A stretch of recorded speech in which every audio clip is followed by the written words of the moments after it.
Hello everyone. तर आज माझ्या संग एक अनअपेक्षितच गोष्ट घडली. ती म्हणजे मला कधी नाही ते बस भेटली.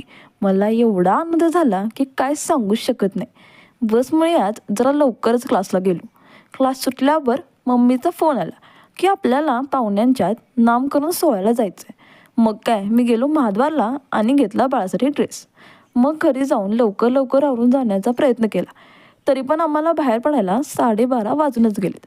जाताना परत आम्हाला बस भेटली. हॉलचा ॲड्रेस मला तर अजिबातच माहीत नव्हता. त्यासाठी मी पूर्णपणे आमच्या आईसाहेबांवर डिपेंड होते. देवाचं नाव घेत जो होगा देखा जाएगा म्हणत मी गेलो मम्मीच्या मागे मागे. आणि खरंच आम्ही बरोबर हॉलवरच पोचलो. हॉलच्या दारात आदू आणि श्लेषा आमचं स्वागत करायला समोरच आले होते. मी तर कार्यक्रम सोडून आदू आणि श्लेषा संगच खेळत होते. मध्येच या दोघांचं पेनवरून होणारं भांडण बघून मज्जाच आली राव. त्यानंतर